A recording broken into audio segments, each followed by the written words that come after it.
kata loso lwasi mar siasa jotelo gidonjo kendo gichako tich orientation owinjo kenyo induction otimnegi to paro ni oyiera mondo mi a represent jowa an jatend migawo mar omenda wan koro budget wadhi mana somo Homabay mabende ok en adier chal mar wacho ni omenda nindo pesa nindo kanye Homabay omor ndi to koro kuchopo sama koro telo ni chako kendo gintiere karka ting maduong' ma gintiere godo mondo mi kik gidog gi gino mawinjo ka George Mbuta wacho ni gino mane ohinyo sirkal mane ten migepe machon mane jatend piny Kenya William Ruto wuoyo mondo mi kik gidog kama chal kamacha gitime tich e yo machal nade mondo mi gineni interest mag jo Kenya duto oloki kata kodoko ni jo Ugunja Rosa chako wacho ni ero okelnwa transformer koro e gwenge wa kama wantiere an bingeni kawacho dieri okane aonge gi geno gi joma Ruto kelo sani gite nikech mage jo siasa to bingeni jo siasa paro gi mana chiel koro sani ang'e giparo ka wanyakwalo kaka 2027 wanyayudo gimoro sani ang'e most of them gichung governor mane magi gineno sani kata gineno vacuum ni baba dhi Addis Ababa koro anyalo loso pesa nade mondo koro wadong space ma baba dhi wekani koro aonge gi geno at all joma Ruto oketo omiyo tich sani nikech neno gima Ruto timo Ruto dhi kaka wadwa ne wacho ni Ruto o solve a governance problem politically instead of kelo joma nyakonye tich joma nyakonye tich odhi omo jo siasa koro odhi o solve this problem politically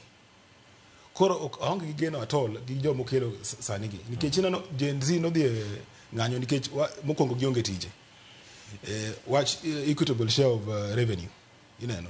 corruption magi gik mapok serikal ni poko oloso ineno for us to change this conversation magi gik ma Ruto nyaka bed piny one gi jogene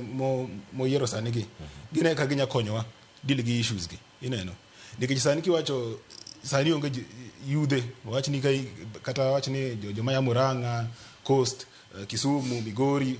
gionge tich jogo bed piny e yo machal nade Brian nikech ka giloso e weche mag dialogue chanotore jende ma Gen Z no kubiro e twak machalo kamano kendo kon wamiyo thuolo mar loso to no kubiro sani kida loso e weche mag Gen Z to joma mantiere kar kae sirkal mano wuoyo mokalo mag jotend migepe jatend migawo mochung' weche mag tudruok nobedo ka dhiro weche mag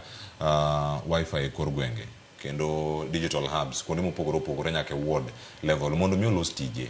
e yor mbui ma bende ni gimoro machak cabinet no bed piny kendo gi jatend piny Kenya ka gilose thuolo mag loso tije koso time yo mopogore nade an gima paro nikech kiparo serikal mokalo mar Uhuru Kenyatta ne nitie gima luongo ni kazi kwa vijana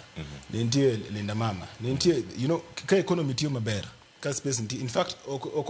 gima dwaro ni the economy should be working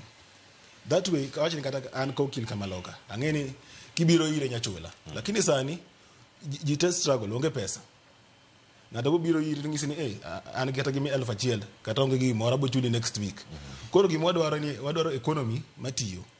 ka economy thrive then the rest ija yudo kata kibarua moro matin minyatimo lakini ka gik moko nitie sani jogi kwelo pesa tich onge mano momiyo wan gi shida kodgi kamano ne manya bedo chal mar wach nyakoro mo jwan kotenre kod jotend